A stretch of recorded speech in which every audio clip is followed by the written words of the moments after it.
하나님 말씀은 신약성경 베드로후서 3장 1절에서 4절까지입니다.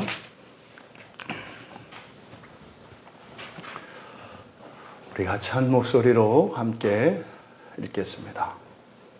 사랑하는 자들아, 내가 이제 이 둘째 편지를 너희에게 쓰노니 이 두 편지로 너희의 진실한 마음을 일깨워 생각나게 하여 곧 거룩한 선지자들이 예언한 말씀과 주 되신 구주께서 너희의 사도들로 말미암아 명하신 것을 기억하게 하려 하노라.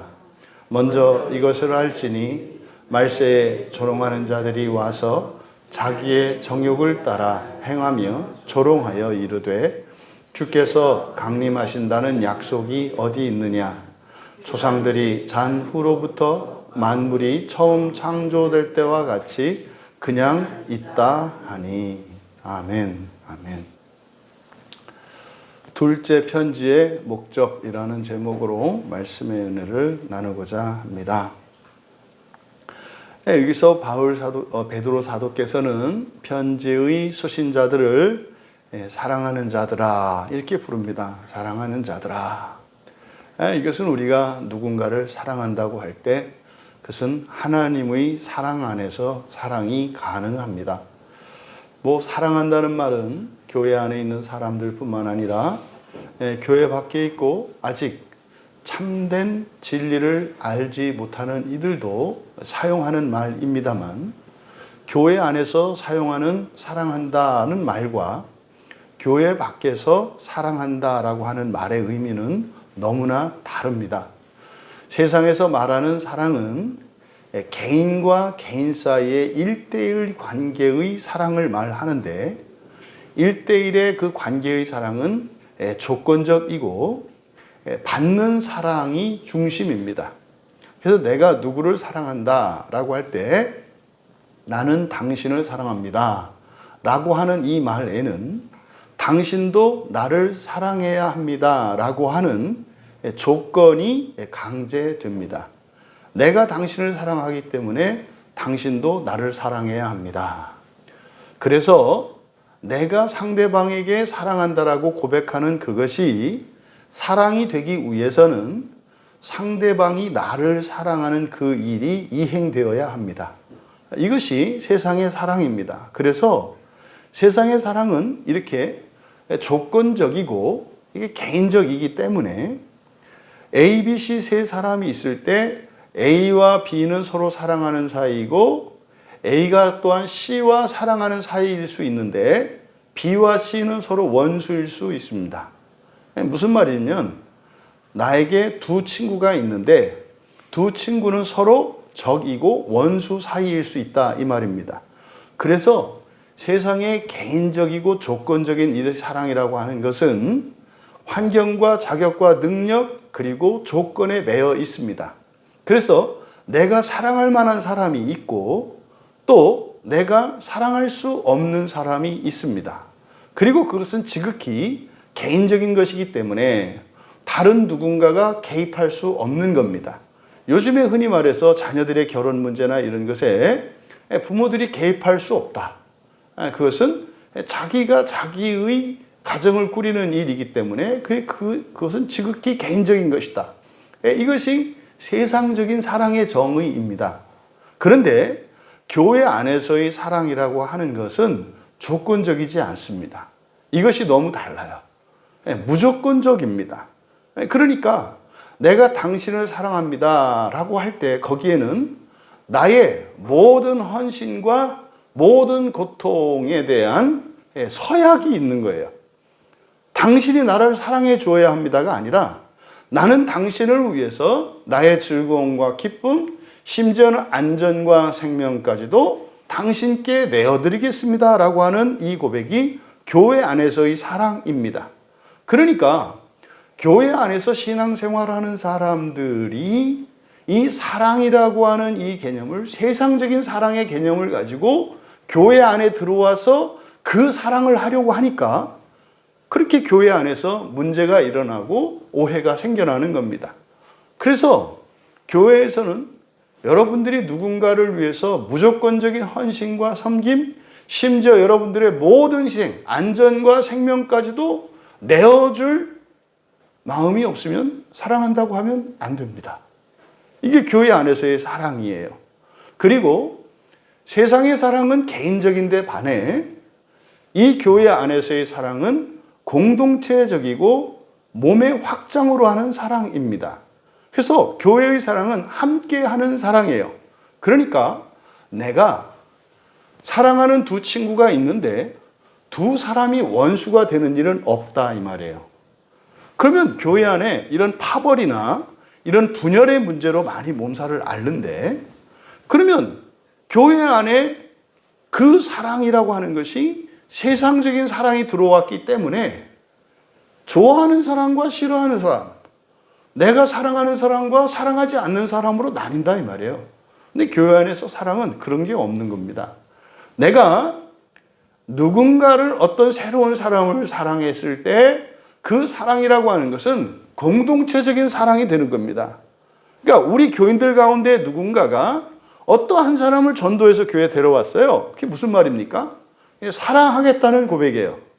여러분이 누군가에게 광야에 오셔서 같이 신앙생활 합시다 라고 하는 이것은 내가 당신을 사랑합니다 라고 하는 고백이에요. 그러니까 그분들은 그걸 못 알아들으니까 그냥 단순히 같이 예배드려요, 우리 교회에 오세요 라고 말합니다만, 전도하는 여러분들은 그 말의 의미가 내가 당신을 사랑합니다 라고 하는 고백이고, 그 고백 안에는 당신을 위하여 나의 모든 것을 헌신하겠습니다 라고 하는 자기 서약이라는 것을 알고 하셔야 돼요. 그러니까 여러분, 복음을 전하고 누군가를 전도하고 하는 일이 그래서 단지 어떤 내용을 알고 있고 이렇게 한다고 해서 될 일이 아닙니다. 그러니까 거기에는 엄청난 희생과 대가를 내가 지불해야 될지도 몰라요. 이것이, 그런데 그러면 누군가가 그렇게 전도를 해서 사랑해서 교회 안으로 들어오면 그거는 물어볼 것도 없이 모든 교회 공동체는 그 사람을 똑같이 사랑하는 겁니다. 그러니까 누군가가 교회 안에 들어오게 되면 그 교회 안에 있는 모든 사람으로부터 사랑을 받는 거예요. 이건 세상에 없는 사랑입니다. 그러니까 지금 베드로 사도께서 사랑하는 자들아 라고 했을 때는 그리스도께서 하신 말씀이고, 이거는 사도들의 이 말씀 안에, 사도의 이 말씀 안에는 무엇이 포함되어 있어요? 내가 너희를 위하여 내 목숨을 내어놓는 일에 조금도 아깝지 않다는 말이 전제되어 있는 거예요.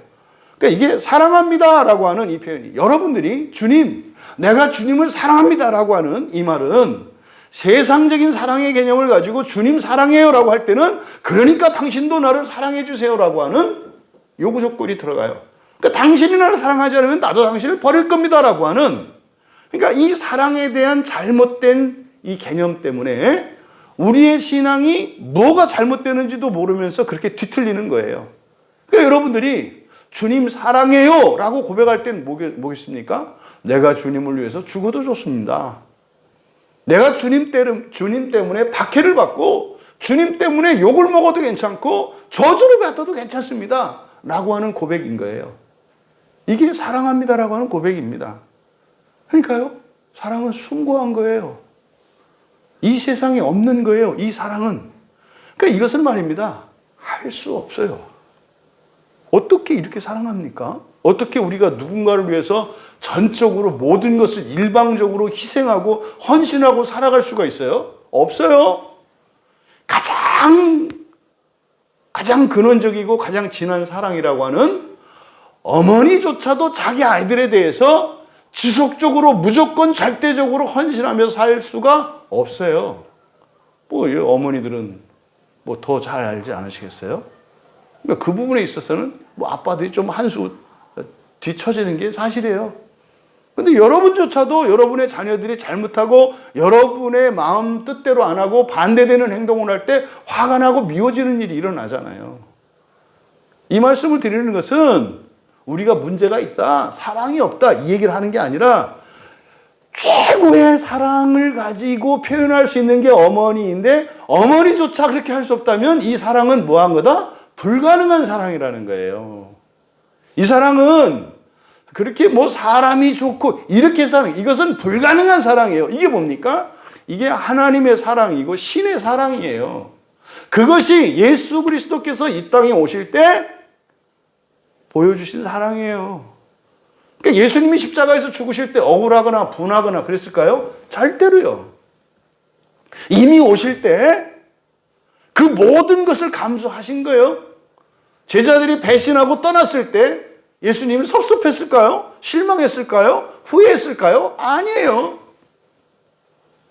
예수님은 이미 이 땅에 오실 때 모든 좋은 것을 다 주시고 모든 수치와 죄악까지 다 떠안으실 마음으로 오신 거예요. 사랑의 결과가 뭐였습니까? 우리의 모든 죄를 대속해 주시고 하나님의 영광과 하나님의 영원한 생명과 하나님의 의를 우리에게 주시고 당신은 비참하게 십자가에 죽어주신 거 아닙니까? 예수님의 생애는 하나님의 사랑이 무엇인지 교회의 사랑이 무엇인지를 보여주시는 거예요. 여러분, 우리가 예수님을 믿고 교회 안에서 그리스도인으로 살았습니다만 행여라도 우리들 가운데 세상적이고 인간적인 그런 사랑의 개념을 가지고 살아왔다면 여러분들이 이 시간 하나님의 사랑, 그 천상의 사랑을 가지고 싶은 마음이 생겨나길 원하고 그것은 절대로 우리가 가질 수 없는 사랑이니 그 사랑을 주시도록 은혜를 구하며 그것을 사모할 수 있는 우리들이 되기를 바랍니다. 그런 점에서 베드로 사도는 우리가 부러워할 만한 분이에요. 왜냐하면 사랑하는 자들아 라고 하나님의 사랑으로 자신의 사랑을 고백할 수 있기 때문이에요. 개인적이지 않고 공동체적이며 조건적이지 않고 무조건적인 그 하나님의 사랑을 가진 이들이 하나님의 자녀인 거예요. 그러니까 그 사랑을 우리가 회복해 가는 것이 이 인생의 큰 의미 중에 하나입니다. 그러니까 누군가가 여러분의 마음을 아프게 하고 누군가가 여러분을 두렵게 하고 외롭게 하고 쓸쓸하게 할 때 그것은 하나님의 사랑을 가질 수 있게 하는 훈련의 시간인 것을 기억하시면 돼요. 왜 저럴까? 어떻게 저럴 수 있는가가 아니라 이만큼 이런 상황에도 사랑할 수 있는가라고 스스로에게 자문함으로써 그때 하나님 나는 사랑할 수 없습니다. 이런 고통은 이런 모욕은 이런 부당함은 견딜 수 없습니다. 이것을 견딜 수 있도록 나를 새롭게 하여 주시옵소서 은혜를 구할 수 있는 복된 여러분들 되시기를 바랍니다. 이게 지금 베드로 사도께서 이 편지를 쓰면서 수신자인 이들에게 사랑하는 자들이라고 부르는 이 말씀 안에 있는 그런 의미다. 그러니까 지금 이 편지의 내용은 어떤 뜻인지 아시겠죠? 너희들을 내 뜻대로 움직이려 하거나 너희들이 원하는 게 아니라 내가 원하는 것을 하도록 하려고 하는 게 아니라는 거예요. 이건 뭡니까? 너희를 위해서는 내 목숨을 다 내어줄 수 있는 그 마음으로 하는 이야기라는 거예요. 그러니까 뭡니까? 나를 위한 것이 아니라 전적으로 너희를 위한 것이다라는 거예요. 근데 문제는 뭡니까? 기분이 나빠요. 어떤 말을 하냐에 따라서 우리는 기분이 나쁘다 이 말이에요. 그러니까 제가 목사로 신앙생활을 하면서 참 어렵고 그리고 교인들과의 관계 속에서 넘어서는 그 한 단계가 뭐냐면 저로 인해서 기분 나빠지지 않는 거예요. 제가 어떤 말이나 행동을 하더라도 그게 옳고 그르고를 떠나서 그것 때문에 교인들이 상처를 받거나 저에게 어떤 나쁜 감정을 갖지 않게 되는 것이 사실은 이게 교회와 성도의 목자와 양의 관계의 첫 단추입니다. 아니 그래야 제가 좀 부족하고 허물이 있더라도 내 솔직한 것을 다 말하고 지적을 하고 얘기할 수가 있죠. 그런데 제가 목사로 신앙생활을 하면서 느낀 게 뭐냐면 계산을 해야 돼요. 저 지체는 어디까지만 말해야 되고 어떤 말은 하면 안 되고 어떻게 하면 오히려 해가 되니까 말을 하지 말아야 하고 계산을 해야 됩니다. 그러니까 다 상대적으로 할 수밖에 없어요. 어쩔 수 없어요. 그거는. 모든 교인이 똑같이 그럴 수는 없어요. 근데 정말 제가 목사라고 하는 사람들은 말 그대로 하나님의 사랑을 알고 하나님의 사랑을 입었기 때문에 예수님하고는 하늘 끝에서 저 땅 아래 지옥 끝만큼이나 질적으로나 그 어떤 점에서 범접할 수 없는, 비교할 수 없는 모자란 자들임에도 불구하고 다만 그 사랑에 감동이 되어서 그 사랑이 벅차서 나도 그냥 예수님 따라서 그 사랑을 하면서 살아보겠노라고 결단하고 소원하고 된 사람들이 목사라는 사람들이에요. 목사라는 이 직분자들의 소원은 그래서 성도들이 잘 되는 겁니다. 성도들이 잘 되고 성도들이 행복해지고 성도들이 영광스러워지는 거예요. 근데 늘 저희들에게는 이런 자괴감이 있고 자격심이 있고 절망에 대한 위험성이 있어요. 왜? 내가 나의 허물과 약점을 알고 나에게 부족한 점을 알거든요.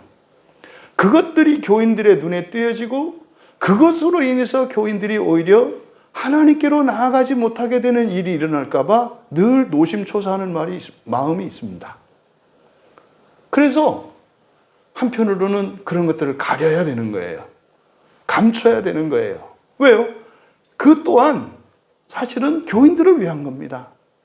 그래서 내가 뭐 존경받고 이렇게 하고자 함이 아니라 교인들이 나의 죄와 허물 때문에 주님 앞으로 나아가고 성경 말씀 앞으로 더 깊이 들어가지 못하게 하는 그런 방해물이 되지 않게 해서 그런 외식적인 삶을 살아가는 거예요. 복음서에서 예수님한테 매일 야단 맞는 그 대제사장이나 바리새인들은 이 사람들의 입장을 제가 어느 정도는 이해를 합니다. 왜요? 나의 허물과 연약한 걸 드러내면 양들이 목자를 잡아먹으려고 합니다.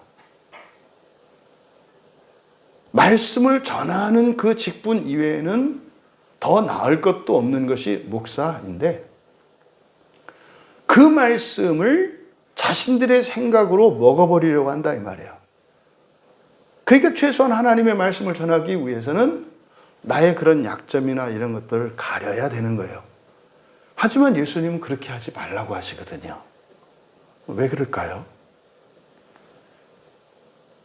그렇게 하면 사랑할 수가 없거든요. 사랑이 뭐라고요? 내어주는 거라고요. 그럼 내가 당해야 할 모욕과 수치와 이런 멸시와 저주를 안 받게 되잖아요. 육체적으로는 편하잖아요. 근데 그게 뭐 하는 거예요? 사랑하지 못하는 거죠. 사랑할 기회가 없는 거잖아요. 욕을 먹어야 되고 무시당해야 되고 이게 사랑할 기회를 얻는 건데 그런 것을 사전에 막아버리니까 사랑할 기회가 없잖아요. 여러분, 그런 약점이 없더라도 죄가 역사하고 마귀가 역사해서 온갖 거짓으로 진리의 말씀을 전하는 자들을 죽이려고 합니다. 그래서 얼마든지 사랑할 기회는 있습니다. 하지만 철저하게 자신들의 불편과 고통을 피하려고 하면 이게 어떤 행위라고요? 사랑하지 않으려고 하는 거라고요. 그러면 성경 말씀은 그냥 문자에 불과합니다. 거기에 성령의 역사가 나타날 수가 없어요. 사랑이 없는 이 성경 말씀이 상대방에게 지식에서 지식으로 전달이 되올 때 그것은 창조하시는 하나님의 능력이 되지 않아요. 거기에는 사랑이 있을 때라야 그 지식이 성령께서 역사하시는 창조의 능력이 되는 것이기 때문에 그렇습니다. 여러분, 우리 모두 주 안에서 사랑할 수 있는 복된 자들 되기를 바랍니다. 그래서 이 광야교회 공동체는 어떤 사람, 정말로 상식 이하의 그 어떤 사람들이 온다 할지라도 얼마든지 사랑하는 그런 교회 공동체가 될 수 있기를 간절히 바랍니다. 이거는 기분 좋은 얘기가 아니라 여러분 우리가 고난을 결단합시다 라고 하는 이야기예요.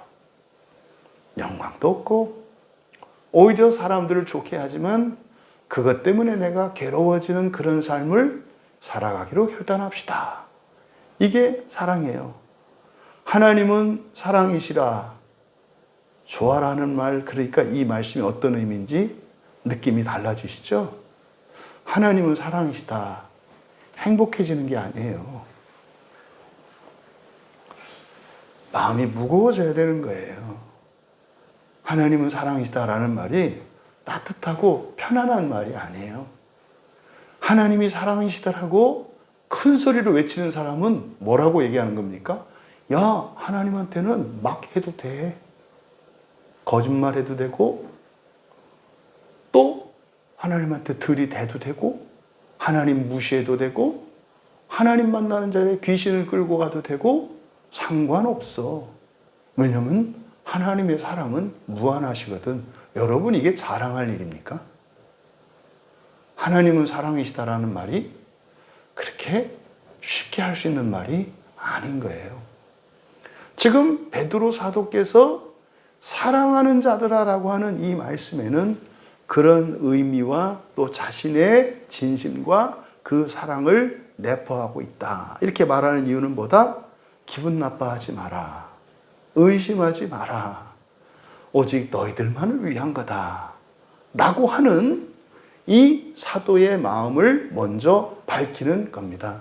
그러니까 뒤에 나오는 얘기가 사도 입장에서는 오히려 비난받고 공격받을 수 있는 그런 내용인 거예요.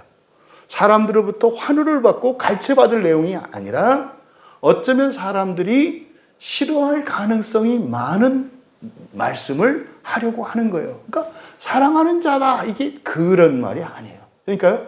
어떻게 반응을 하더라도 괜찮다. 괜찮다. 하지만 내가 하는 말은 진심으로, 전심으로 너희들을 위한 것이다. 이것이 사랑하는 자들아 라고 말씀하신 이 말씀에 있는 내용입니다. 내가 이제 둘째 편지를 너희에게 쓴다. 그러니까 두 번째 편지를 쓴다는 거예요. 두 번째 편지를 쓴다. 그러니까 여러분이 누군가에게 뭐 이렇게 글을 쓸 때, 내가 이제 두 번째 글을 보냅니다. 라고 했을 때는 어떤 의미이겠어요? 첫 번째는 그게 그러니까 몇 번째인지 모를 때, 그러니까 편지 받은 기억이 없대. 그래서 얘기하는 거죠. 아니야, 처음 아니고 두 번째야. 그러니까 모르고 있는 사실을 가르칠 때, 그러니까 두 번째인 줄 모를 때 이 말을 할 수 있겠죠. 또 하나. 근데 뭐 두 번째, 뭐 스물 몇 번째나 돼야 뭐 있지 않겠습니까? 뭐 두 번째인데 그 기억이 안 나지 않을 것 같아요. 그러니까 두 번째로 편지를 쓴다 할 때는 잊어버린 것에 대해서 상기시켜주기 위해서 이런 말을 할 수 있고, 또 하나는 뭐겠어요? 재차 강조하기 위한 거죠. 내가 한 번도 아니고 두 번이나 말했잖아. 이럴 때 강조하기 위한 거죠. 그러니까 그럼 이것을 모르는 사실을 다시 말해서 두 번째 쓰는 거라는 것을 모르는 것을 가르쳐주기 위한 것이기보다는 강조하는 의미로 말씀하고 있는 것 같다. 그러니까 뭡니까? 그래서 사랑하는 자들아라고 얘기를 하는 거예요. 그러니까 처음으로 보냈던 편지가 이들에게 전달이 안 된 거죠. 한 번 더 말하는데 이런 의미인 거죠. 그래서 지금 여기 있는 내용은 바로 베드로전서 앞에서 이야기했던 편지의 내용을 다시 한번 반복하는 것임을 나타내는 거예요. 다른 편지가 아니라 같은 내용을 전하고 있다 이 말입니다. 그럼 여러분, 여기서 우리가 첫 번째 편지인 베드로전서를 우리가 생각해 보아야 하는데, 베드로전서를 한마디로 이야기를 하면 신앙의 양심을 가지고, 그러니까 그게 무슨 말이냐면 신앙의 양심이라는 게 다른 게 아니라 성경 말씀을 믿고, 우리들의 용어로는 성경 말씀을 믿고, 성경에 있는 모든 말씀이 절대적인 진리인 것을 믿고 살아가는 거예요. 이게 선한 양심을 가지고 살아가는 거예요. 근데 베드로전서 3장 16절과 17절에 보면은 선한 양심을 가지고 살면서 고난을 받는 것은 더 좋은 것이다 그래요. 무슨 말이냐면 인생을 살아가는 일이 어려워요. 이렇게 살든 저렇게 살든 다 어렵다고요. 쉽게 사는 사람은 아무도 없어요. 그러니까 어차피 숨 쉬고 살잖아요.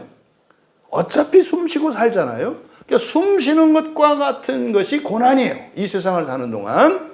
그런데 이왕에 숨 쉬는 것처럼 고난받으며 사는 삶인데 어떻게 하면 더 좋은 삶을 살 수 있는지를 가르쳐 주신 거예요. 그게 뭐예요? 선한 양심을 따라서 살라는 거예요. 성경을 믿고 성경 말씀대로 살라는 거예요. 그러면 고난을 받지 않는 게 아니라 고난은 일반이에요. 모두 다 받는 거예요. 예수를 믿으나 안 믿으나, 신앙생활을 잘하나 대충 하나, 무신론자나 유신론자나, 돈이 있으나 없으나 고난을 받는 것은 일반이에요.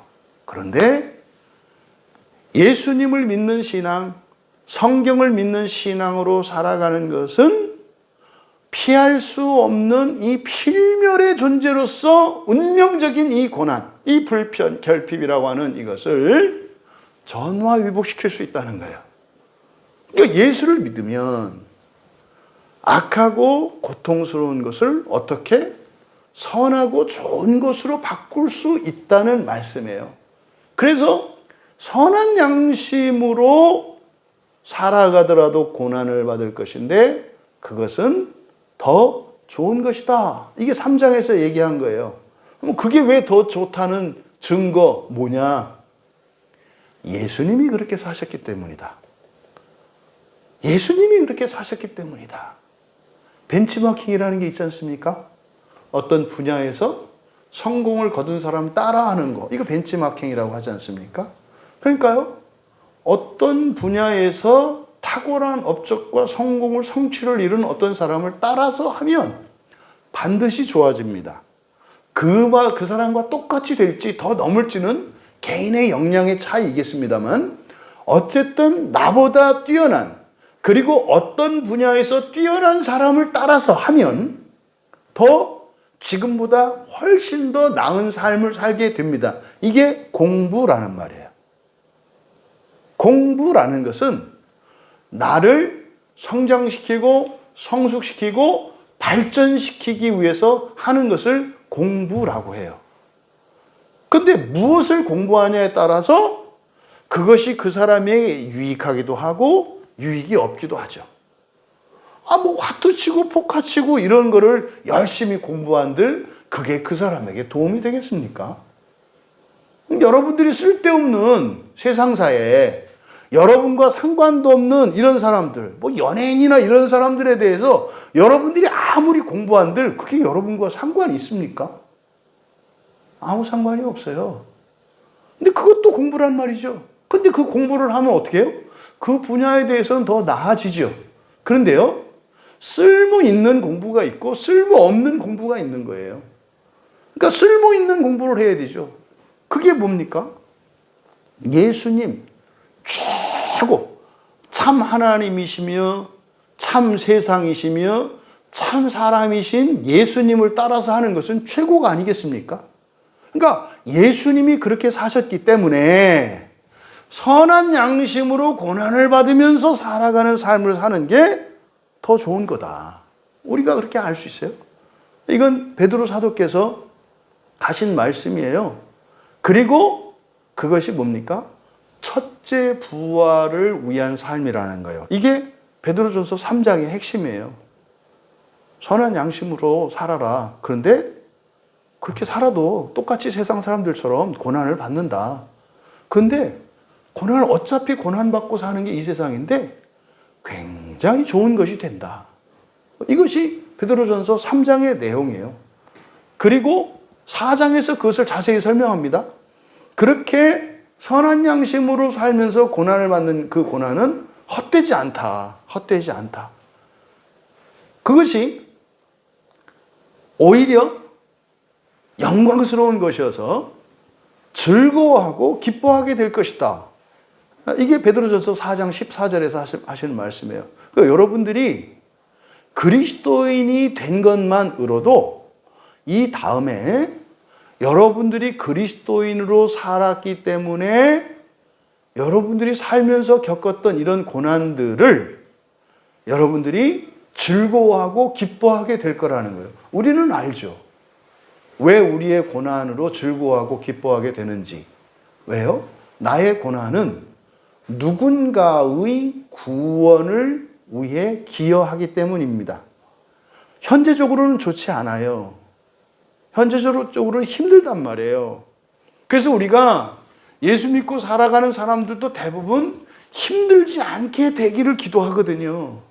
근데 그거는 기독교 신앙이 뭔지 모르고 구원의 진리가 모를 때는 그렇게 하는 게 정상이에요. 그래서 세상에 있는 모든 종교들이 고난을 피하기 위한 신앙생활이란 말이에요. 그러니까 종교 일반적인 측면에서 기독교도 그런 부분이 있어요. 그러니까요, 이러저러한 삶의 어려운 문제들을 해결해 주시기를 기도하지 않습니까?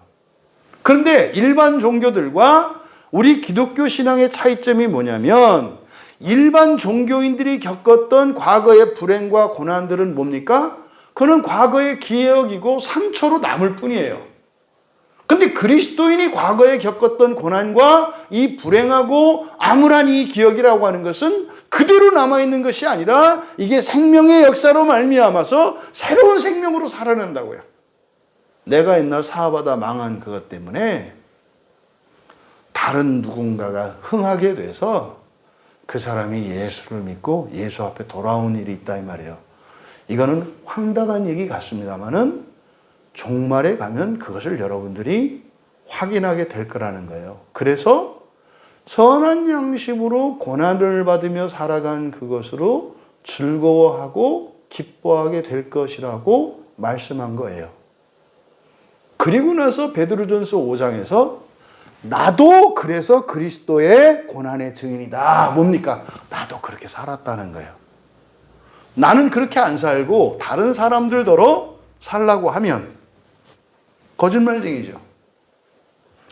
어제 그저께 그 MBC PD 수첩에서 그 어떤 잘못된 그 사이비 교단에 대한 그 목회자들의 성비위에 대해서 방송을 했더라고요. 이제 오늘 제가 알게 됐어요. 왜냐하면 어떤 분하고 대화를 하는데 제가 느낌이 좀 이상한 느낌을 받았어요. 이렇게 얘기를 하는데 거리감이 느껴져요. 그래서 저는 그냥 이게 저 혼자만의 생각인 줄 알고 이상하다. 왜 그러지? 왜 이렇게 거리감이 느껴지지? 이 생각을 했거든요. 근데 그리고 나서 제가 이제 알게 된 거예요. 그러니까 PD수첩에 이건 제 생각이에요. 거기서 얘기하죠. 이제 흔히 말하는 그 다락방입니다. 다락방. 예, 다락방은 뭐 이미 이상한 정상적이지 않은 비정상적인 교회라고 대부분의 교회들이 이렇게 정죄를 했죠.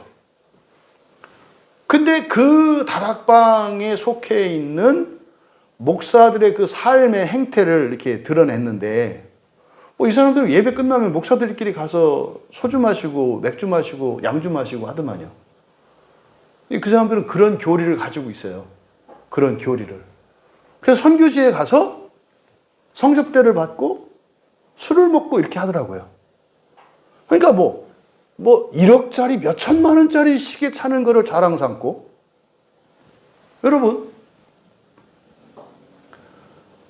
목회자들이 그렇게 호사스러운 생활을 하고 그렇게 교인들 위해서 군림하면서 교인들에게 고난은 좋은 거다라고 말할 수 있을까요?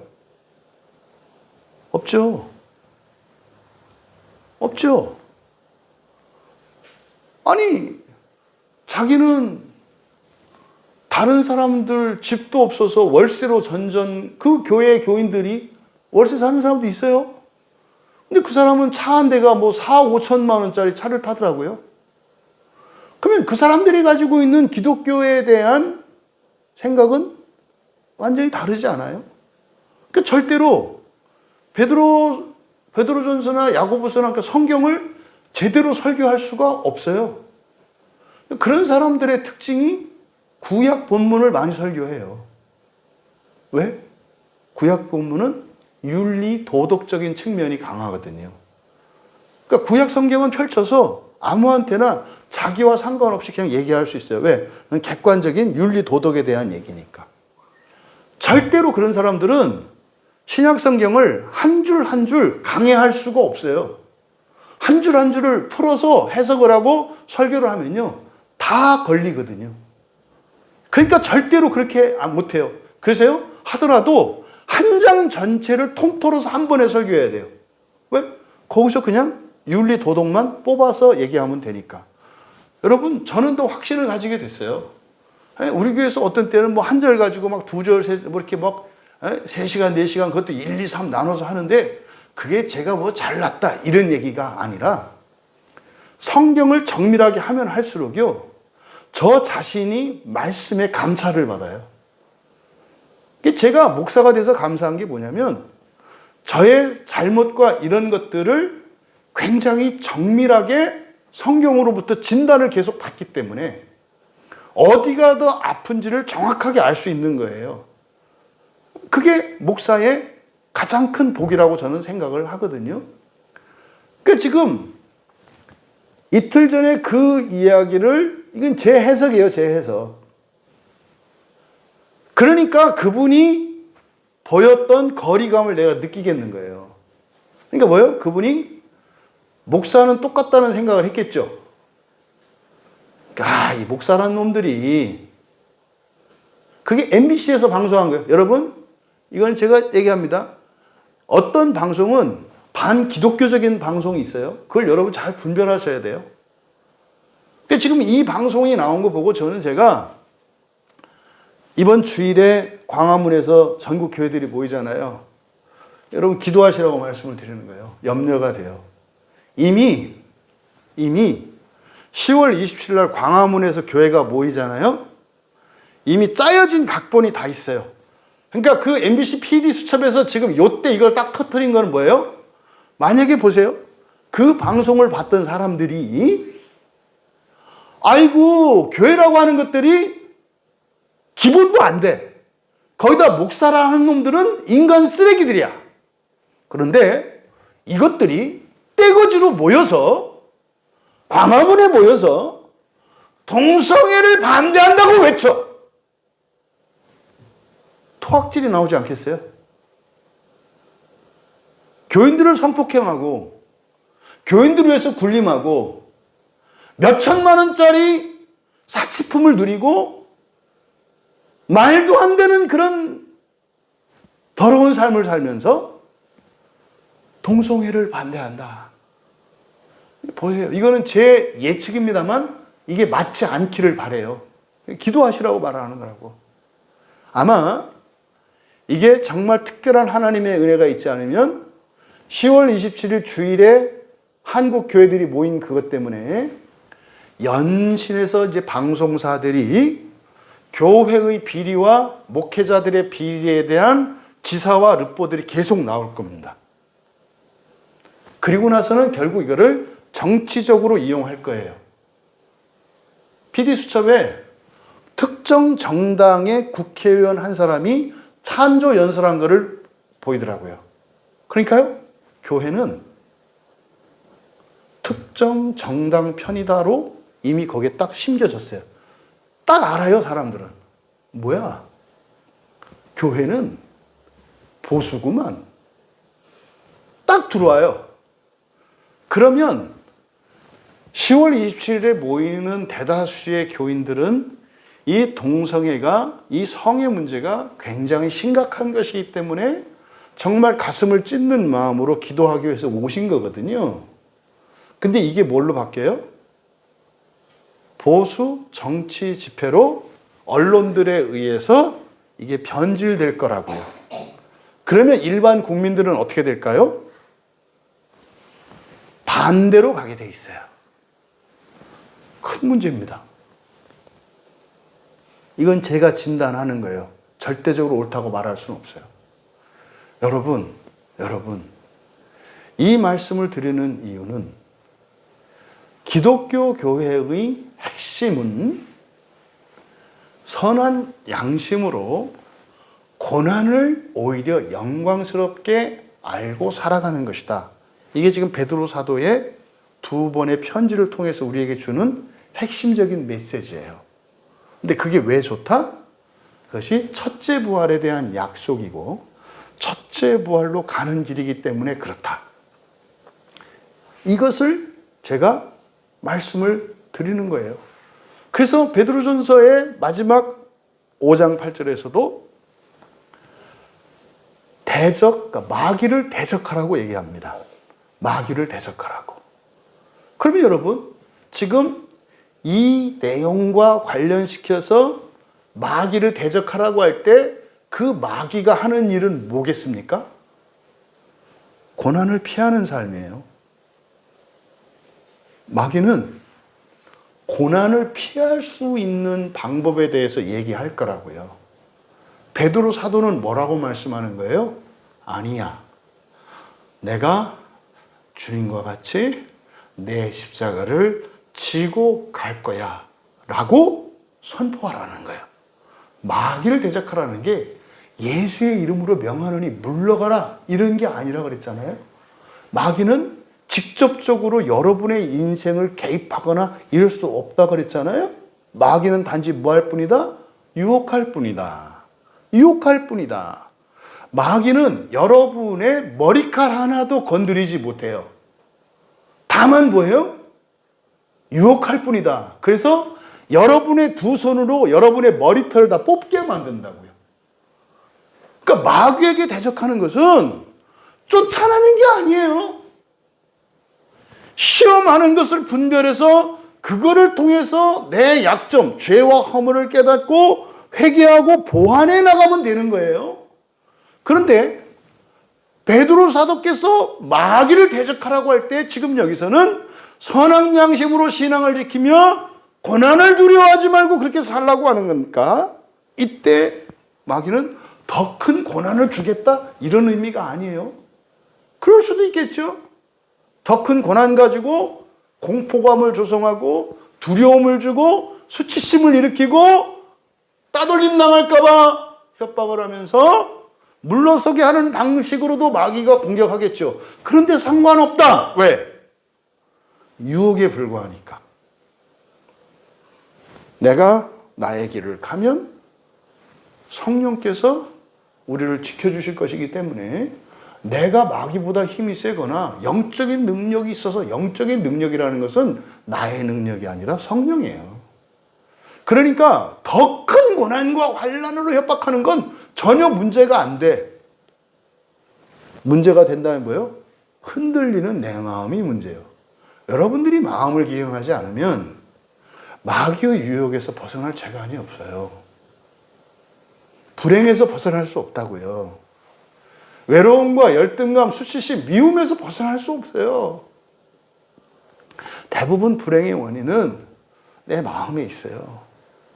왜 마음의 원인이에요? 내 잘못이라는 게 아니라 이런 유혹들에 스스로 넘어가서 자해하는 삶을 살기 때문에 여러분들이 두려워할 이유도 없는데 공포감에 사로잡힌다고요. 여러분이 외로워할 이유도 없는데 지독한 외로움 속에서 가슴이 시리다고요. 유혹이 문제가 아니라 뭐예요? 내 마음을 지키지 못하기 때문이라고요. 그러니까 이거는 내 마음만 지키면 돼요. 근데 진짜 무서운 건 뭐예요? 고난을 겪지 말라고 하는 거예요. 행복하게 해줄게. 예수 믿고 교회 나오면 행복하게 해줄게. 아프지 않게 해줄게. 여러분, 예수님을 믿어서 병이 고쳐지는 것은 병마로부터 놓이는 구원은 있어요. 그렇죠? 그러면은요, 그 병에서 고침받은 사람은 어떻게 합니까? 병으로 고난을 당하지는 않지만 이제는 건강한 몸으로 세상을 섬기고 선한 목자로 살기 위해서 스스로 고난의 자리로 가요. 아프기 전보다 낫고 난 뒤가 고난의 양이 훨씬 커요. 고통이 커요. 그런데 교회에서 뭐라고 해요? 고난받지 않게 해줄게, 고통받지 않게 해줄게, 행복하게 해줄게. 예, 고난을 받으면서도 행복할 수 있죠. 근데 거기서 말하는 행복은 뭡니까? 어렵고 힘들지 않은 인생을 살아가면서 행복. 이게 지금 보통 그리스도인들이 바라는 거 아닌가요? 이게 교회에서 말하는 거 아닌가요? 여러분 왜 사람들로부터 욕먹습니까? 존경을 받고 인정을 받으셔야 되죠. 여러분, 욕먹는 길이 잘 가는 길입니까? 사람들로부터 인정받는 길이 잘 가는 길입니까? 이것만 놓고 보면 욕먹는 길로 가라는 게 베드로 사도의 가르침이에요. 근데 욕을 먹는 게 욕먹을 만해서 욕먹는 게 아니라 욕먹을 이유가 없는데 욕먹는 길을 가라는 거잖아요. 근데요, 욕먹는 것과 사람들로부터 인정받는 것 중에 하나를 선택하시오라고 하면 베드로 사도는 욕먹는 삶을 살라고 하는 거예요. 이게 결정이 되셔야 돼요, 먼저. 그래서 욕먹을 사람이기 때문에 욕먹는 이것에서 벗어나 욕먹지 않는 사람이 되어도 욕을 먹더라도 그 길을 벗어나지 않는 거잖아요. 그러니까 지금 이게 사람들에게 받아들여지지 않은 거예요. 아니, 편안하게 살려고 예수 믿으려고 왔더니 예수를 믿으면 그런 게 아니라 옛날에는 당해서 어려웠지만 이제는 스스로 고난 속으로 들어가는 겁니다. 그러면 당하는 고난이든 스스로 찾아가는 고난이든 뭐가 다르냐 이 말이죠. 여기에서 이 문제를 풀 수 있는 건 뭐예요? 부활이에요. 부활이 이 문제의 답이에요. 왜 그렇게 살아야 되느냐? 부활 때문에 이렇게 살아가는 거예요. 그러니까 옛날에는 그렇게 피하고 도망다니고 두려워했던 고난과 고통을 오히려 찾아 들어가는 이런 삶. 부활의 약속 때문에 거기로 가는 거예요. 결국 이 고난에 대한 정반대되는 가르침이나 이런 게 뭐라는 겁니까? 마귀의 가르침이라는 거예요. 마귀의 가르침. 이런 의미에서 보면 큰일 났습니다. 큰일 났다고요. 거의 마귀의 가르침이 교회를 덮고 있다고 해도 과언이 아니에요. 여러분, 이 편지를 베드로 사도가 직접 썼는데도 사람들이 받아들이지 않았다고요. 그래서 다시 한번 두 번째로 이 편지를 쓴다 이 말이에요. 그래서 이 편지를 쓰는 목적, 이 두 번째 편지로 너희의 진실한 마음을 일깨워 생각나게 하여. 그러니까 이 편지의 기능, 이 편지는 어떤 편지냐? 우리말 성경에는 진실한 마음을 일깨워 생각나게 이렇게 되어 있는데 여기를 그대로 직역하면 이렇게 됩니다. 이 편지로 나는 너희 기억 속에 있는 순수한 생각을 완전히 일깨운다. 1절을 직역하면 이렇게 됩니다. 사랑하는 자들아, 지금 내가 두 편지, 그러니까 두 번째라고 보시면 돼요. 두 번째 편지를 너희에게 쓴다. 이 편지로 나는 너희 기억 속에 있는 순수한 생각을 완전히 일깨운다. 그럼 여러분, 베드로 후서의 편지뿐만 아니라 베드로 전서, 그래서 이 베드로의 편지를 읽으면 어떤 일이 일어난다는 거예요? 순수한 생각이 일깨워진다는 거예요. 근데 이거는 순수한 생각을 가르쳐 주는 게 아니에요. 이 순수한 생각이 어디에 있다고요? 우리의 기억 속에 있대요. 우리의 기억 속에 있는 순수한 생각을 일깨워 준다. 여러분, 이미 에레미야 선지자를 통해서 우리에게 주셨던 하나님의 계시의 말씀을 보면 이 성경책 전체가 우리 마음속에 새겨져 있다고 말씀을 해요. 이 성경 전체가. 여러분들이 설교를 듣고 한 절 한 절을 공부해야 되는 이유는 기억 상실증에 걸렸거든요. 무슨 말이냐면 이 안에 기억은 있는데 이게 여러분이 몸으로 기억해내지를 못해요.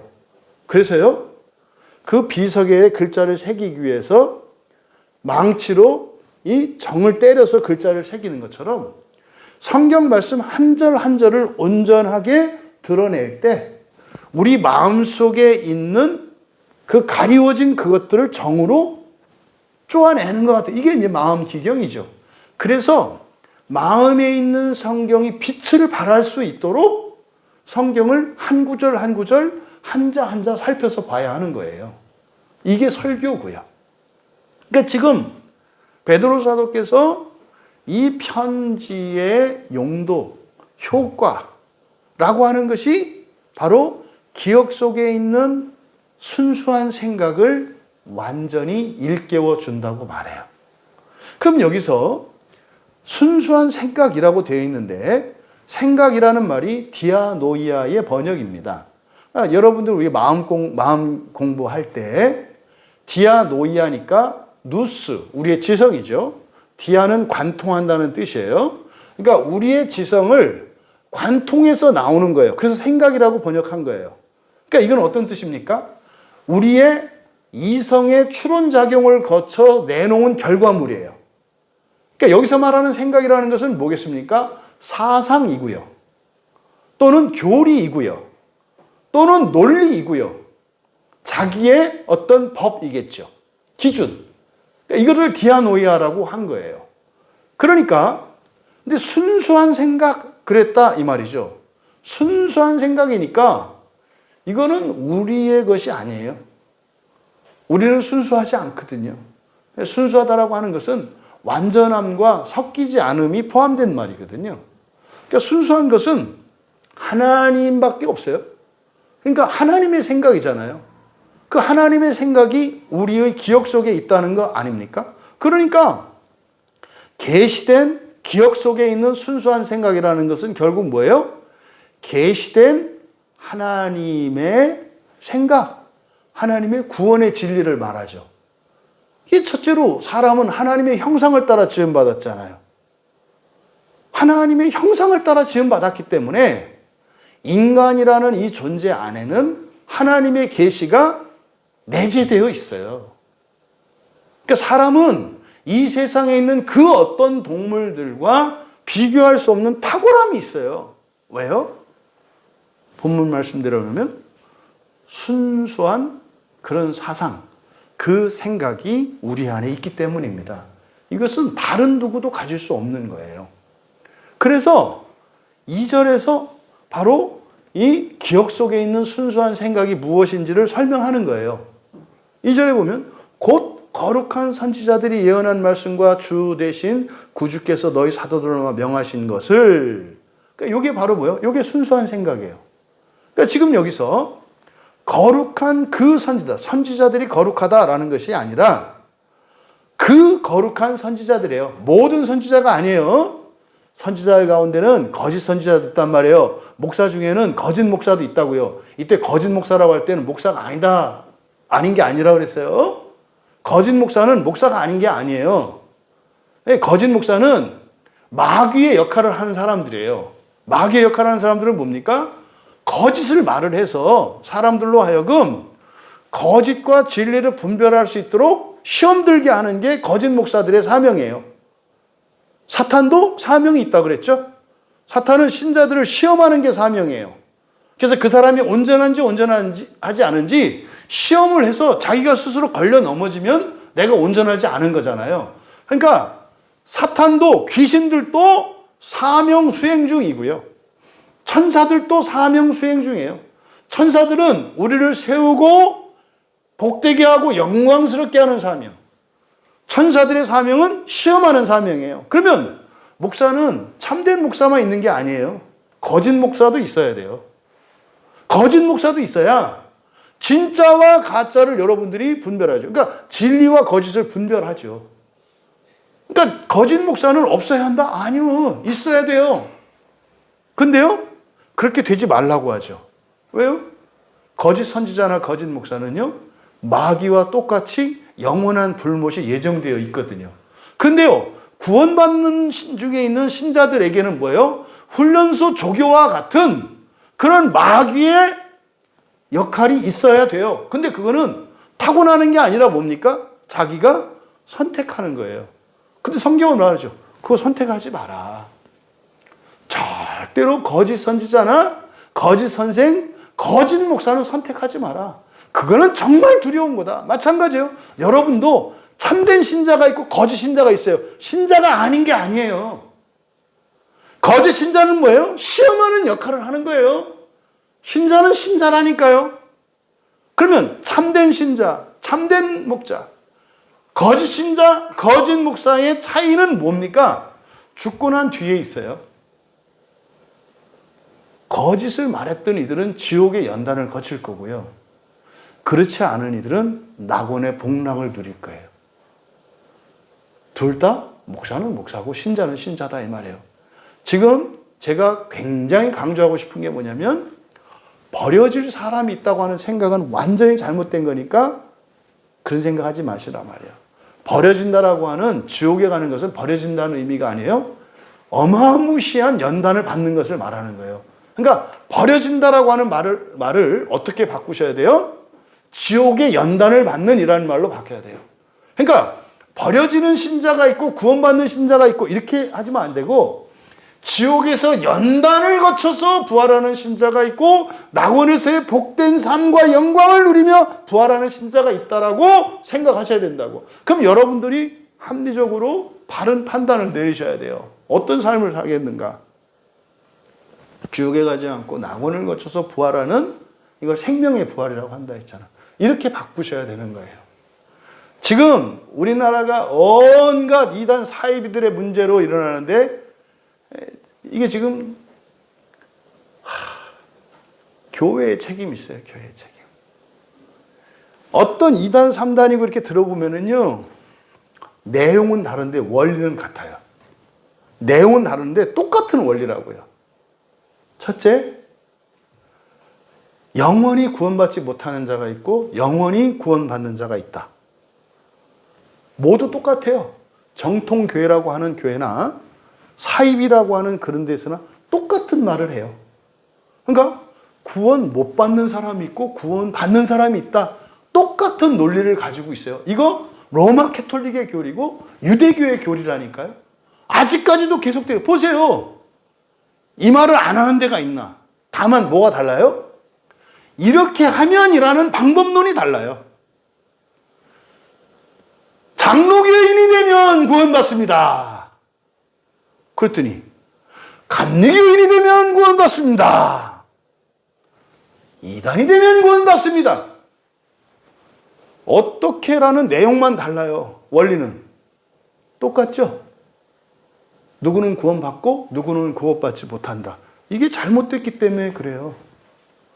그래서 정통과 이단 시비가 끊이지 않아요. 두 번째, 부활을 믿지 않아요. 부활을 믿지 않는다고. 하나님의 나라와 부활을 믿지 않아요. 똑같이 안 믿어요. 정통교회라고 하는 것도 하나님의 나라를 믿지 않고 성경적인 부활을 믿지 않아요. 이단 사이비들도 하나님의 나라를 믿지 않고 성경적인 부활을 믿지 않아요. 공통점이에요. 그러면 부활이 뭐냐라고 하는 설명이 달라요. 여기는 부활이 이거다. 여기는 부활이 이거다. 여기는 하나님의 나라가 이거다. 여기는 부활과 하나님의 나라를 성경적으로 믿지 않는다는 점에서는 똑같아요. 그러면서 나름대로 하는 설명만 달라요. 이게 굉장히 중요한 공통점이에요. 그러니까 가보면 똑같은 얘기를 하는데 대신 상표만 다르고 내용만 다를 뿐이지 그냥 라면이야. 라면이라고. 라면에 여러 상표가 있지 않아요? 회사 브랜드만 다를 뿐이지 라면이라고.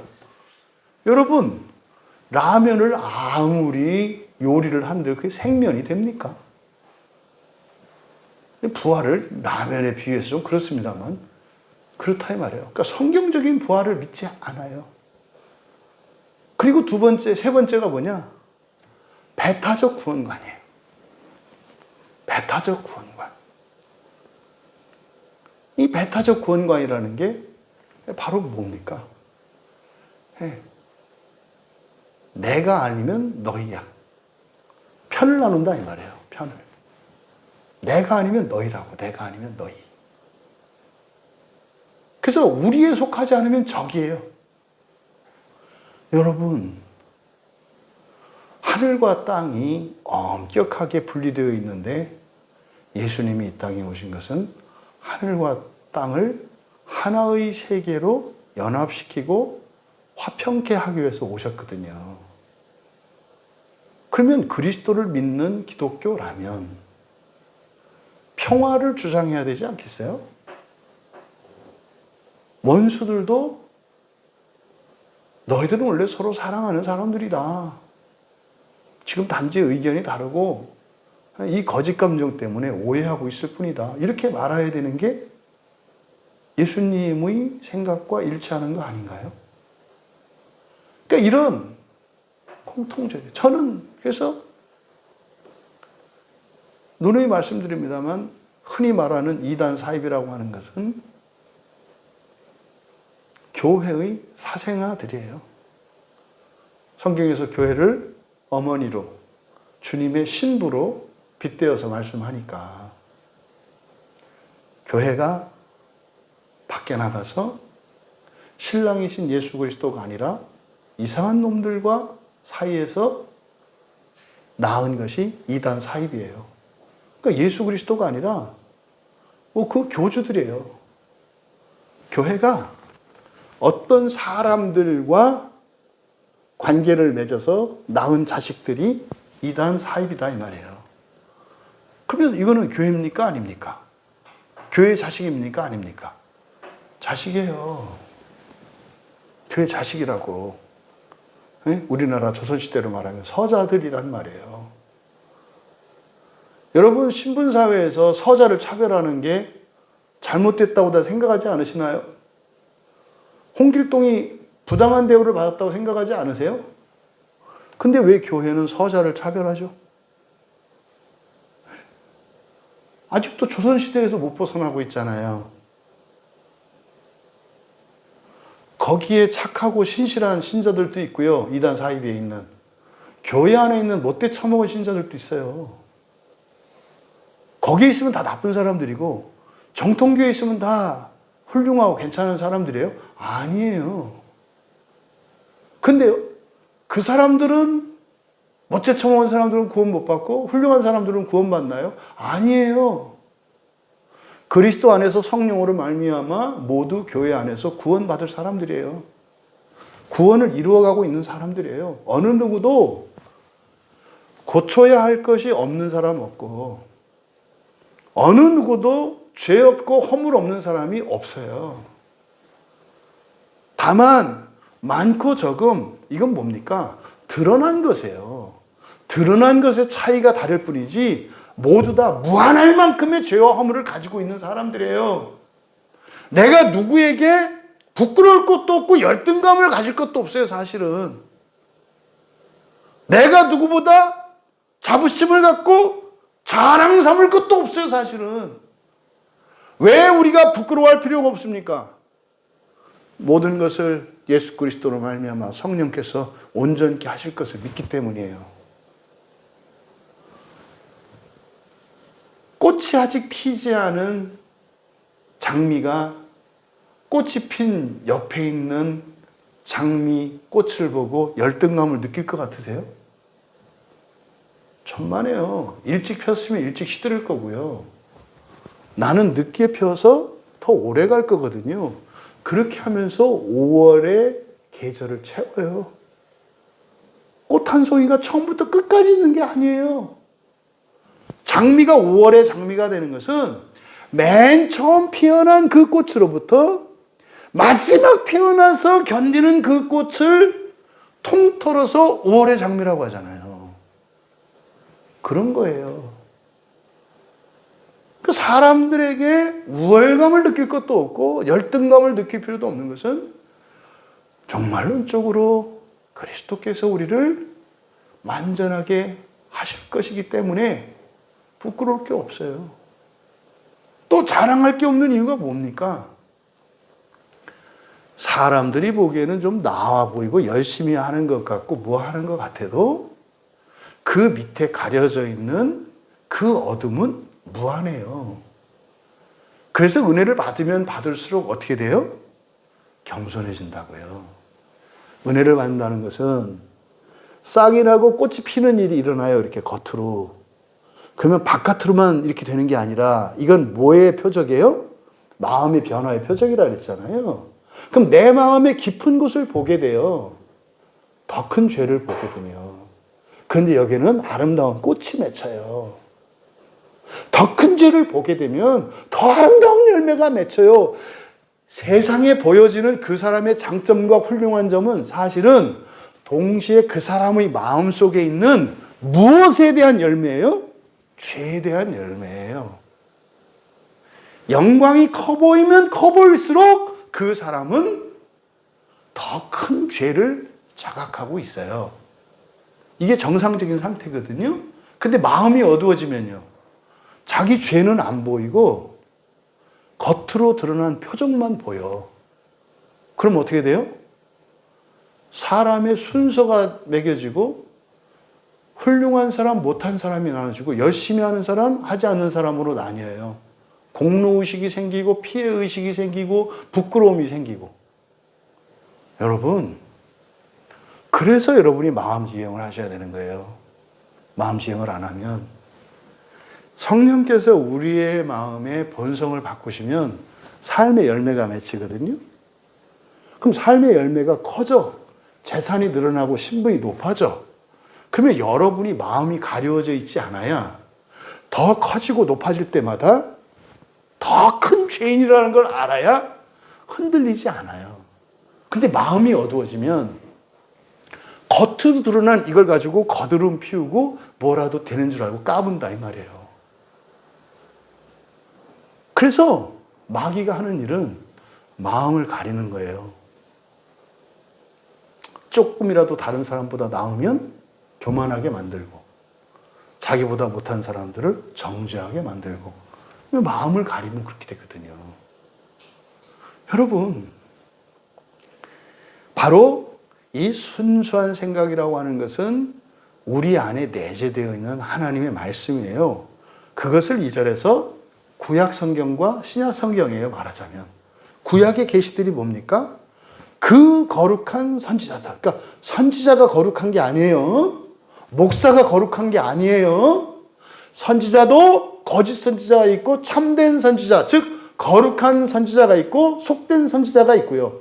목사도 거룩한 목사가 있고 속된 목사가 있는 거예요. 성도도 거룩한 성도가 있고 속된 성도가 있는 거예요. 조심할 것은 이때 거룩하다 속되다라는 것은 사람들이 보기에 훌륭해 보이는 게 아니에요. 거룩함과 속됨의 차이는 뭡니까? 어느 세상에 목표를 두고 있느냐예요. 여러분들이 교회 일을 할 때 하나님 나라를 위하여 하는 게 아니고 하나님 앞에서 하는 것이 아니라면 다 속돼요. 여러분이 모자라도 하나님 나라를 위하여 모자라다면 거룩해요.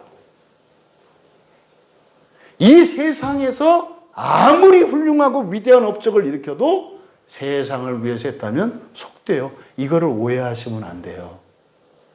지금 교회 안에 들어와 있는 게 심각한 게 세속성과 인간 중심주의라고 그랬죠.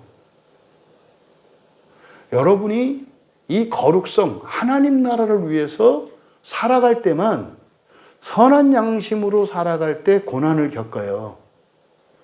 세속성을 가지고 인간 중심적으로 살아가면 이 세상에서 잘하면 칭찬을 받고 인정을 받아요. 그런 사람이 거룩성을 가지게 되면 욕을 먹어요. 예수님 보세요.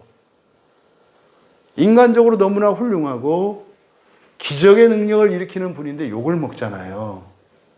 왜 욕 먹어요? 거룩성 때문에 그래요. 여러분들이 이 세상에서 사람들로부터 칭찬받고 인정받는 것을 두려워하셔야 돼요. 오해되고 있는 거예요. 여러분을 누군가가 인정한다면 오해되고 있다고요. 어떻게? 여러분을 세속적인 인간으로 오해하고 있는 거예요.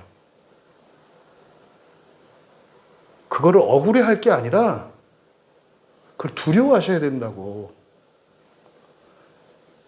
여러분들이 교회 일을 하고 신앙의 일을 할 때 사람들로 또 인정을 받지 못하고 어떤 대가가 여러분들에게 필요해.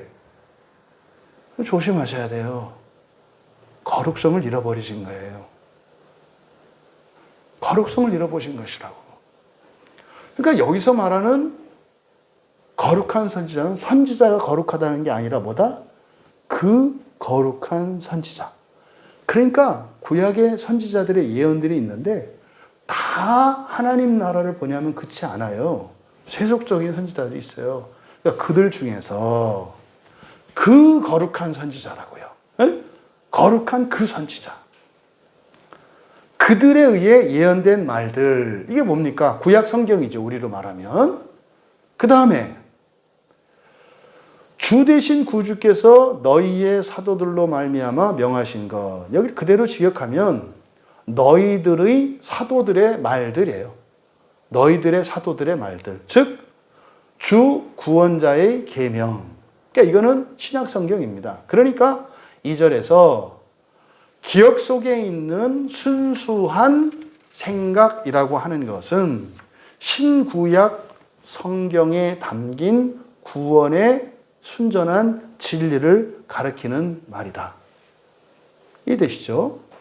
그 다음에 3절에 먼저 이것을 알지니 이렇게 되어 있는데 왜냐하면 이렇게 돼요. 왜냐하면. 그러니까 왜냐하면이니까 뭡니까? 앞에 있는 이 순수한 생각들, 기억 속에 있는 순수한 생각들을 일깨워주고 있잖아, 이 편지로. 그러니까 이렇게 하는 이유가 무엇인지를 3절에서 밝히는 거예요. 왜냐하면. 그러니까 성경에 있는 참된 구원의 진리를 너희들이 잊으면 안 돼. 항상 기억하고 있어야 돼. 그게 오늘날말로 말하면 신구약 성경에 있는 구원의 진리다. 2절에서 말씀한 거. 이유 3절. 왜냐하면 너희가 먼저 알아야 할 것이 있기 때문이다. 그러니까 뒤에 있는 내용 때문에 순수한 생각을 항상 기억하고 있어야 한다는 거예요. 그러면은 그게 뭐냐? 날들의 마지막에 말세죠. 말세에 조롱하는 자들이 와서 자기의 정욕을 따라 행하며, 이제 아주 화나는 번역이에요. 화나는 번역.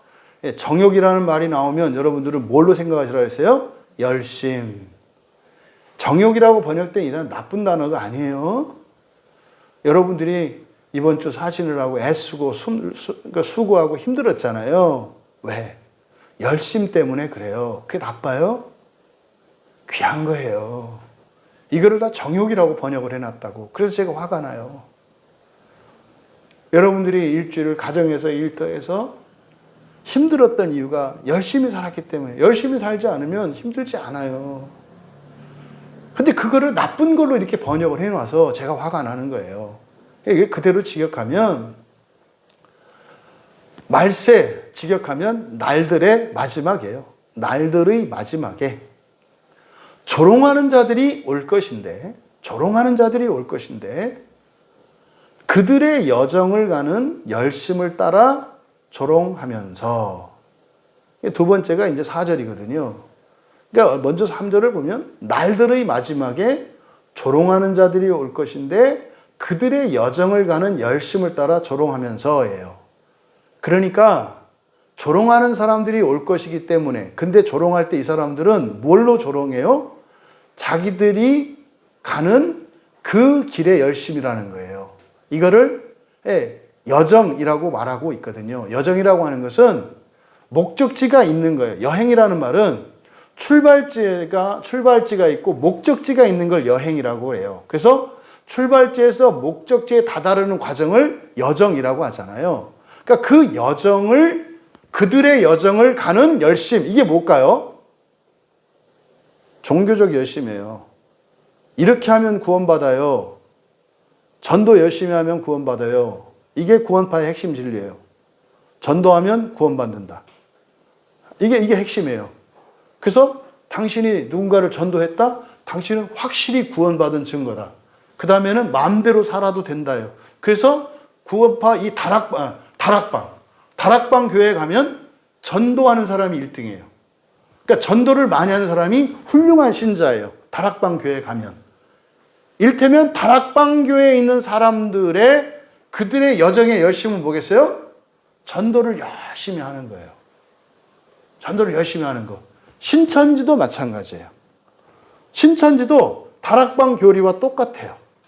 그래서요, 사람들에게 전도하고 편지 보내고 문자 보내고 하는 게 그 사람들의 구원의 증거예요. 목사한테 전도해서 너는 무조건 구원이야. 뭐 이런 거예요. 중직자한테 전도해서 무조건 구원이야. 그래서 애들이고 노인들이고 할 것 없이 길거리에 나온 게 뭐예요? 이게 확실한 구원의 표이기 때문에 이런 것을 그들의 여정을 가는 열심이라고 말한 거예요. 장로교인들의 특징은 뭘까요? 공부 많이 하면이에요. 공부 많이 하면. 교리 공부 많이 하고 성경 공부 많이 하면. 이게 그들의 여정의 열심이에요. 유대교인들의 그들의 여정의 열심은 뭐겠어요? 장로들의 전통을 따르는 거예요. 장로들의 전통을 따르는 거. 천주교나 감리교나 이런 데에서 그들의 여정의 열심. 여정은 뭡니까? 구원받는 길이에요. 구원의 길, 신앙의 길이에요. 그 열심히 하는 게 뭐예요? 선행이에요. 사람들보다 모범적으로 사는 거예요. 여러분, 전도하고 모범적으로 살고 이거 잘못된 겁니까? 잘못된 거 아니잖아요. 근데 문제는 그들이 그것을 가지고 어떻게 한다고요? 조롱한다고요. 이렇게 하지 않으면 아니다, 소용없다, 조롱한다고요. 이거를 우리들의 얘기로 보자고요. 여러분들이 꼭 이렇게 해야 된다는 거 있잖아요. 훌륭한 거예요.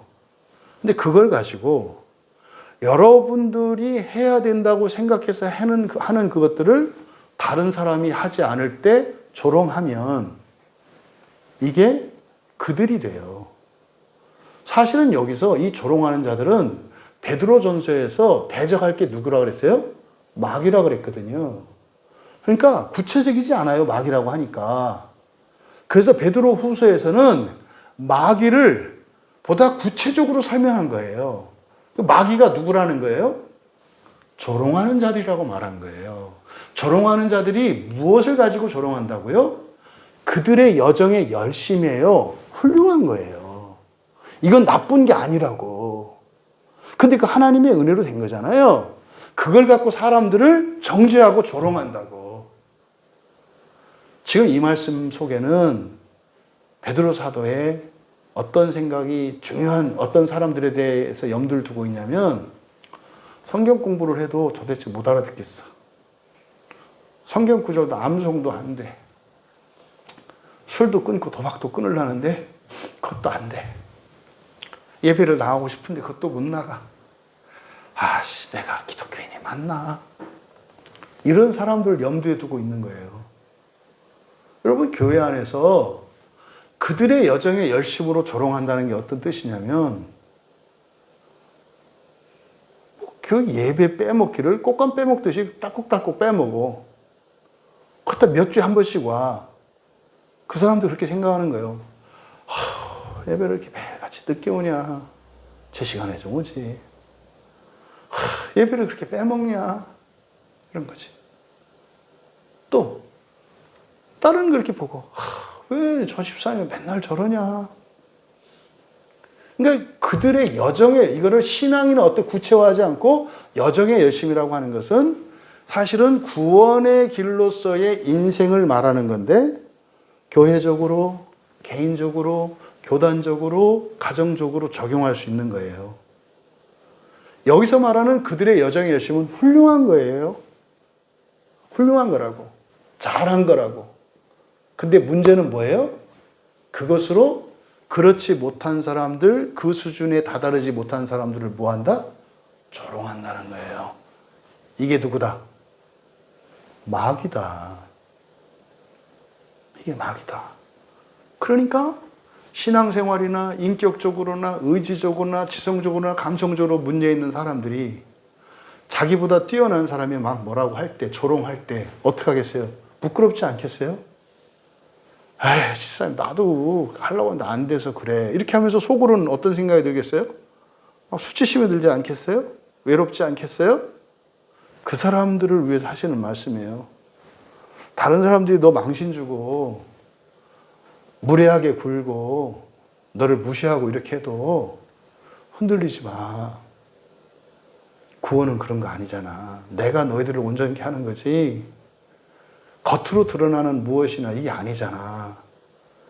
너보다 잘난 사람들한테 주눅 들지 마. 마지막에 부활은 그런 거여서 되는 게 아니야. 이것이 이 말씀 속에 들어있다고 저는 느껴져요. 왜? 열심을 내지 말라는 얘기가 아니거든요. 잘한 것을 가지고 마귀 짓을 한다는 걸 말하는 거예요. 근데 이게 교회 안에 있을 거라는 거예요. 그래서 구원의 바른 진리를 늘 생각하고 있어야 한다 이 말이에요. 그러면 여러분을 망신 주는 누군가가 그런 행동을 하더라도 망신당하는 게 아니라, 고통을 당하는 게 아니라 어떻게 해요? 그 사람의 영혼을 슬퍼하고 저 사람이 지금 마귀 짓을 하고 있는데 그걸 몰라요, 하나님. 오히려 그 사람은 나를 무시하고 비난할지 몰라도 내 마음은 그 사람을 위해서 눈물을 흘리게 되는 거예요. 이 말씀을 하는 거죠. 그리고 4절이 그리고 이르되라고 되어 있는데 그대로 직역을 한 걸 불러드릴게요. 그리고 그의 강림의 약속이 어디에 있느냐고 말하면서 올 것이다. 그러니까 조롱하는 자들이 오는데 두 가지 행태로 올 거라는 거예요. 하나는 뭡니까? 그들의 여정에 열심으로 조롱하면서 올 거고, 두 번째는 그리스도의 강림의 약속이 어디 있느냐고 말하면서 올 거라는 거예요. 그럼 여러분, 계속 불러드릴게요. 그리고 그의 강림의 약속이 어디에 있느냐고 말하면서 올 것이다. 왜냐하면, 그러니까 뭐냐면, 그들이 왜 이렇게 이런 말을 하면서 이렇게 조롱을 하면서 오느냐? 왜냐하면 창조의 시작으로부터 선조들이 잠들었고, 창조의 시작으로부터 선조들이 잠들었고, 창조의 시작으로부터 만물이 똑같이 그렇게 지속되고 있기 때문이다. 다시 한번 불러드리면, 그리고 그의 강림의 약속이 어디에 있느냐고 말하면서 올 것이다. 왜냐하면 창조의 시작으로부터 선조들이 잠들었고, 창조의 시작으로부터 만물이 똑같이 그렇게 지속되고 있기 때문이다. 먼저 그들이 조롱을 하는 두 번째 방식, 그의 강림의 약속이 어디에 있느냐고 말하면서, 이게 무슨 뜻입니까? 여기를 우리말 성경은 주께서 강림하신 약속이 어디에 있느냐, 그게 이제 주라고 한 거예요. 그러면 이게 무슨 뜻입니까? 어디에 있냐? 그러니까 그 약속이 어디에 있어? 무슨 말? 성경 어디니까 장소를 묻는 거예요. 그런 말이 어디 나와 이런 뜻이에요. 그러니까 다시 오신다는, 그러니까 메시아가, 그리스도가 강림한다는 그 말이 어디에 나와? 이렇게 물어보는 거예요. 그러면 어디에 나와? 라고 하는 것은 이렇게 묻는 건 뭡니까? 성경을 사람들이 모른다는 뜻이에요. 구약 성경 어디에, 신약 성경 어디에 예수님이 다시 오신다는 말이 나와? 이렇게 물어본다 이 말이에요. 그러니까요, 성경을 사람들이 모르고 있고 알려고 하지 않고 있기 때문이라고 말하는 거예요. 여러분, 성경 여러분들 설교를 들으면서 구약의 그 선지서들과 또 신약의 그 사도들과 또 심지어는 예수님의 직접적인 말씀을 통해서 내가 다시 올 거다. 사실 내가 다시 오기 전에 먼저 보혜사 성령을 보내주실 거다. 그렇게 해서 그 성령이 너희들을 도우면서 나에 대해서 가르쳐 줄 거다. 그래서 마침내 다 되면은 내가 올 거다. 그래서 천사들의 납발소리와 올 거다. 모두 다 너희들이 두 눈으로 똑똑히 볼 거다. 예수님 말씀하셨잖아요. 모른다는 거예요. 왜 사람들이, 여러분들이 심판을 얘기하고 지옥을 얘기하고 부활을 얘기해요. 첫째 부활 이런 얘기를 하면 왜 안 믿어요? 모른다고요. 직접 눈으로 확인한 적이 없다고. 그게 이렇게 말할 거라는 거예요. 그러니까 성경 어디에 있느냐? 그러니까요. 그런데 왜 그러느냐? 그러니까 왜 사람들이 이렇게 생각하느냐? 왜냐하면 이유가 뭐였어요? 옛날부터 조상들이 다 죽었지 않느냐 이 말이에요. 근데 조상들만 죽은 게 아니라 만물이 다 생멸을 반복하고 있지 않느냐 이 말이에요. 아니 도시도 있다가 사라지고 천년 산다는 은행나무도 언젠가는 뿌리 뽑혀서 썩고 없어지고 다 있다가 없어지는데 하늘의 별들도 사라진다는데 이게 무슨 말이에요? 다 죽고 봐. 그런데 수많은 사람들이 이 세상에 태어나서 살다가 죽었어. 그런데 예수님 다시 왔다는 얘기를 들은 적이 없다는 뜻이에요. 이건 뭡니까? 이때 당시의 사람들이 예수님이 구약에 예언되었던 메시아라는 것을 믿지 않았다는 뜻이에요. 메시아가 언제 왔어? 이런 뜻이에요.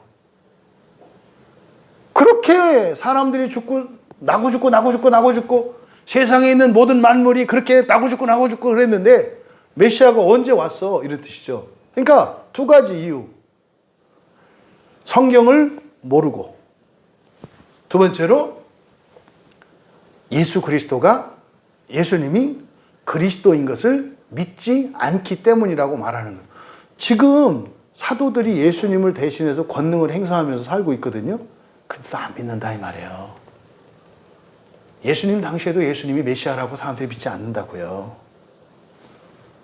예수님이 승천하신 뒤에도 안 믿는다고요. 2000년 지난 지금도 안 믿는다고요.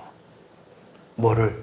성경을 안 믿고 예수님이 하나님의 아들이신 것, 부활을 주시는 분이신 것을 믿지 않는다는 말씀이에요.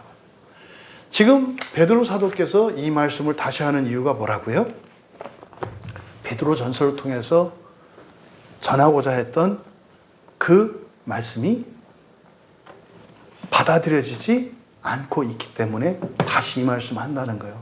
이거는 여러분 완전한 성경을 가지고 있는 우리들도 보세요. 이 시대에 사람이 신이 된다는 거 누가 믿어요? 이단들이 믿어요.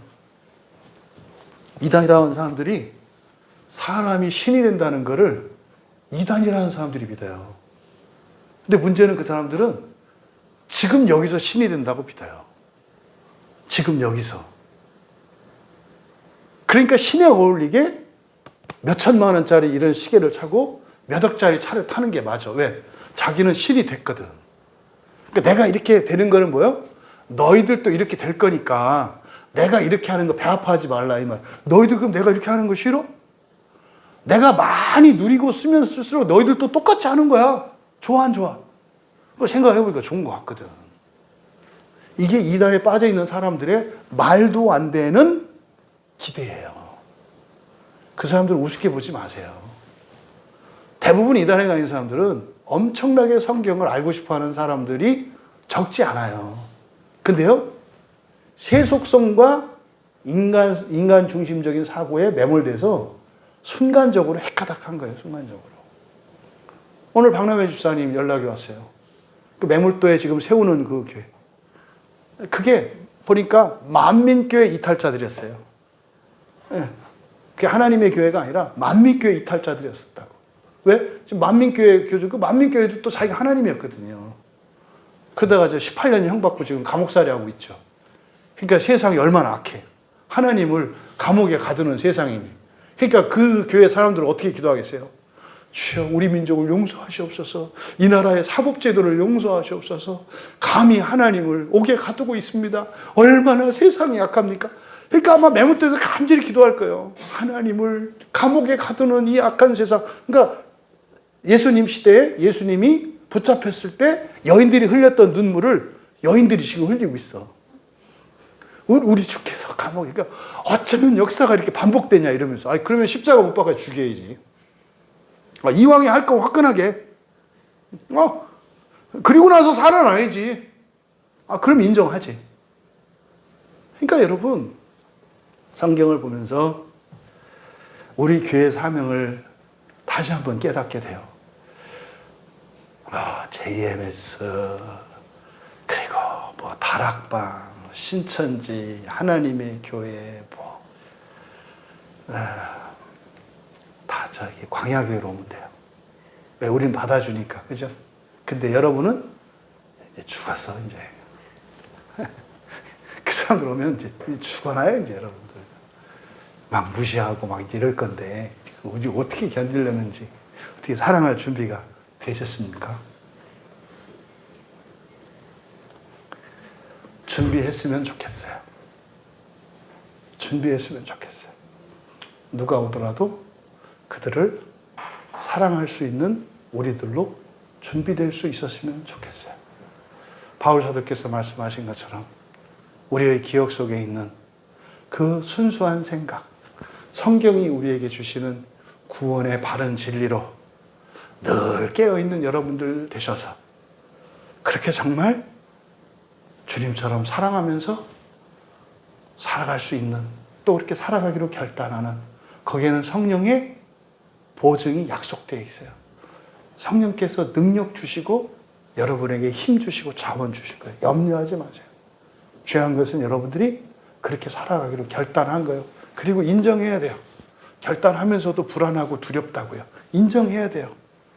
하지만 하나님, 그렇게 우리가 모든 사람을 최소한 이 교회 안에서만큼이라도 그렇게 사랑하며 살겠습니다. 또 우리 가정 안에서 그렇게 사랑하며 살겠습니다. 직장까지는 나가지 마요. 직장까지는 감당하기 어려워. 그러니까 가정과 교회 안에서만큼은 그 우리의 기억 속에 있는 순수한 생각, 참된 구원의 진리로 사랑하며 살겠습니다. 결단하는 우리 모두 되시기를 주님의 이름으로 축원합니다. 오늘 우리 함께 기도할 때, 내일 모레가 우리 교회로는 창립 10주년을 기념하는 주일이고, 또 우리 개신교의 교회사로 보면 종교개혁이 일어난 10월 31일, 그래서 종교개혁이 일어난 기념하는 날이 들어있는 주입니다. 거기에 지금 오늘의 현실로는 한국 개신교인들이 광화문에 모여서 동성애법을 이제 반대하기로, 그래서 나라와 민족을 위해서 함께 모여 회개하겠다고 했는데, 군산에 있는 어떤 고등학생이 그 이야기를 했대요. 엄마랑 같이 예배를 드리는데, 엄마, 나는 더 이상 이 대예배는 못 나오겠어요. 나는 그냥 학생 예배만 드릴래요. 그랬더니 왜 그러냐? 그랬더니 예배 시간에 하나님의 말씀인 성경은 안 전하시고 자꾸 이상한 영상만 틀어놓고 무슨 주의를 다른 데 가서 하자고 하는데 어떻게 담임 목사님이 저래요? 나는 너무 마음이 힘들어서 저 목사님한테 설교를 못 듣겠어요. 고등학교 아이가 이렇게 얘기를 하더래요. 제가 그랬어요. 그 교회는 소망이 있다. 목사님이 잘못돼도 그 고등학교 아이가 주일의 거룩함을 알고 성경의 거룩함을 알고 그것을 마음 아파하고 걱정하고 그렇게 기도할 수 있는 아이가 있다면 그 교회는 소망이 있다. 여러분, 저는 이번 10월 27일이 한국 교회의 영적인 시험이고 분수령으로 보입니다. 함께 기도할 때 하나님, 어찌하든지 거기에 모이는 우리 성도들의 마음은 잘못된 법으로 인해서 우리의 자녀들이 피해를 보지 않고 우리의 가정이 지켜지기를 원하는 마음으로 오는 겁니다. 그것이 좀 어리석고 방법이 잘못되었더라도 하나님, 저희들의 진심을 들어주시고 이루어 주십시오. 그래서 끊임없이 일어나는 이런 성과 가정을 해체하려고 하는 이 온갖 시도들, 이것을 사실은 70%나 되는 크리스찬 국회의원들이 하면 될 일이에요. 그들이 안 하니까 교인들이 이렇게 몰려온 거 아닙니까? 하나님, 정말 크리스찬 국회의원들에게 하나님을 두려워할 수 있도록 은혜를 내려주십시오. 크리스찬 국회의원들만 마음 먹으면 아무 문제도 안 되는 얘기예요. 문제는 크리스찬 국회의원들이 그 일에 앞장서고 있어요. 27일 와서 데모한다고 하는데 그 사람들을 또 국회로 보내요. 뭔 얘기입니까? 국회의원 상오면 안 되잖아요. 국회의원 시켜놓고 그 사람들이 하는 일을 반대한대요. 뭐가 진심이에요?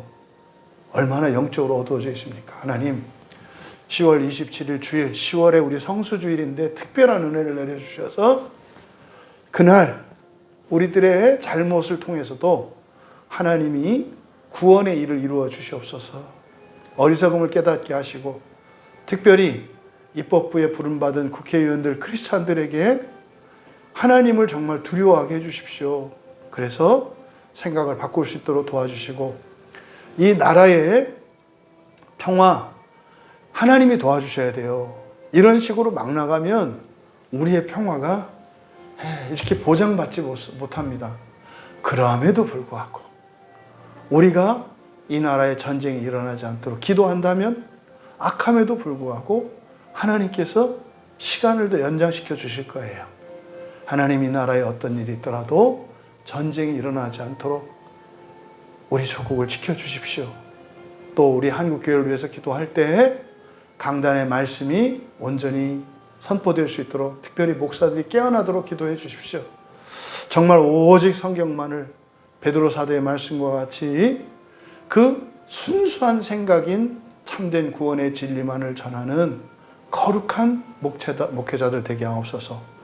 우리 광야교회를 위해서 기도할 때 이번 주일 특별히 성수주일이고 감사하는 주일이고 종교개혁 기념주일입니다. 또 소명교회와 오후 예배에 연합예배를 드릴 겁니다. 참 벅차고 감동스럽습니다. 그쪽 온 교인들이 다 옵니다. 아이들까지 포함해서 31명이 온다고 그래요. 그러니까 정말 그 교회의 하나됨과 연합을 경험하는 주일 예배가 되었으면 좋겠어요. 그래서 오전 오후 이 성수주일에 그 주일의 거룩함을 경험하는 주일 되게 하옵소서. 또 성찬식 후에 언약을 갱신함으로 모든 교인들이 모든 죄로부터 씻김받고 거룩하여 새로운 한 주일을 살아갈 수 있도록 모든 교인들이 참여할 수 있도록 기도해 주시고 다음 주에 있는 수목금 30일부터 11월 1일까지 걸쳐 있는 3일 동안에 상한 심령의 치료를 위한 우리의 소원을 들고 하는 이 사경의 위에 하나님 정말 은혜를 내려주셔서 1차적으로 우리 광야교회 교인들이 모든 상처를 극복하고 정말 새로운 인생을 시작할 수 있는 사경회가 되도록 또 인터넷으로나 또 후에 이 설교를 듣고 참여하는 이들에게도 통일한 능력의 은혜가 나타날 수 있도록 기도하시고 하나님 개인적으로 돌아가면 되겠습니다.